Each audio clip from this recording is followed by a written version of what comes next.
Yo, what is up guys? It's the boy Q Talks, and today we're gonna talk about the Q. The Q and which Q Talks is gonna talk about because it is the next in Q for the book Atomic Habits by James Clear. Tiny changes, remarkable results. Guys, tiny changes really do give you remarkable results. I talk all about it in my last video. Now we're on to this video, which is the Q. And the Q is the first step to the science behind habits. It is the initial signal that is sent to our brain in order to act on something. If there is no Q, there is no habit, okay? This is Q Does Psychology. I talk about the brain sometimes, so let's get straight to it. If you want to build good habits, you need to break bad habits first. And in order to do that, you need to make the unconscious conscious. Let me explain. So James Clear says that we underestimate how much our brains and bodies can do without thinking. You do not tell your hair to grow, your heart to pump, your lungs to breathe, or your stomach to digest. We do all of that in autopilot mode, right? You are much more than your conscious self, and that couldn't be more true. We do a lot of things without even thinking about it. When I go to crack my fingers, I don't tell myself, oh, Q Talks, you're gonna go and crack your fingers at this time, at this place. I just do it, right? It happens automatically. It is unconscious. And so in order to break bad habits, we need to be conscious of the bad cues that spark bad habits. For example, the phone in your pocket makes you go on your phone. The TV remote on the couch makes you watch the TV. The cookies on the counter makes you eat the cookies, right? So here's a simple way to be aware of your bad habits. Alright, so here we have the habit scorecard, which is an easy and proven way to make the unconscious conscious, okay? So let me explain what you're looking at. Here we have a list of our daily habits, and here you're going to tell me whether your habits are positive, negative, or neutral. Now ask yourself, when filling out this list, are these habits bringing you closer or further from your desired identity? Let's say I'm a guy who's trying to go in a bulk, well then eating 3,000 calories a day would be a positive thing to do. But if I'm trying to go on a cut, that would be a negative thing to do. So for this list right here, let's say I'm a guy who wants to be a successful entrepreneur.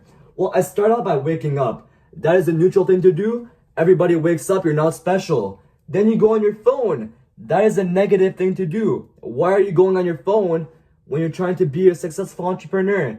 Especially after you wake up, right? You got better things to do at that time. Then you make your bed. Well, successful entrepreneurs are organized people. And so making your bed is an organized thing to do.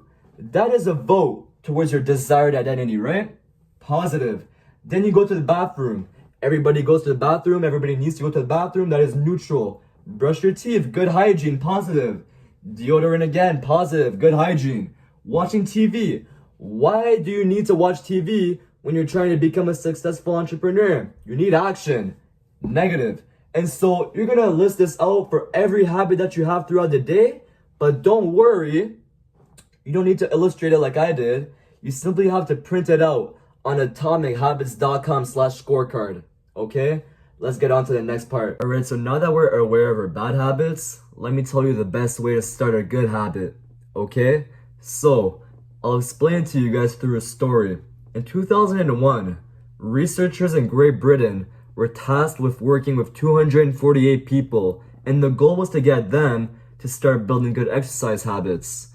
And so they split the people into three groups. Group number one were simply asked to track how many times they worked out per week.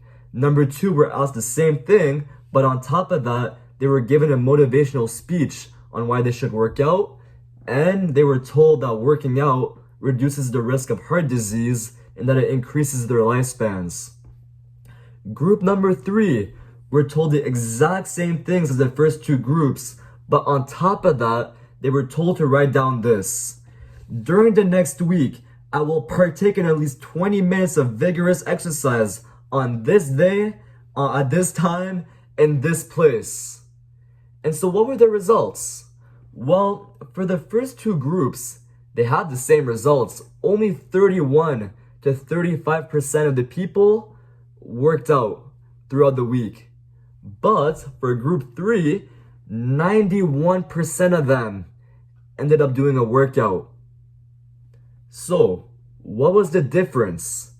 They were told to do something at an exact time, at an exact place, at an exact location. And that is what we need in order to build a good habit. It should not be guesswork. It should be a clear and concrete plan. Okay? James Clear explains that we leave it up to chance and hope that we will just remember to do it or feel motivated at the right time. And implementation intention, which is telling yourself when you're going to do something at what time, at what place, sweeps away foggy notions like I want to work out more or I want to be more productive. And instead it transforms them into a concrete plan of action. And so when building a good habit, you gotta plan out when, where, and how you're going to do it. Okay? Simple as that. Let's get on to the next part, which for me is an even better way to start building good habits and to maintain good habits as well. Let me tell you something. Your motivation is overrated. Your environment often matters more. Environment is important in order to have good habits, okay? A person who appears to have tremendous self-control is not more disciplined than you because they have more motivation or because they have more willpower.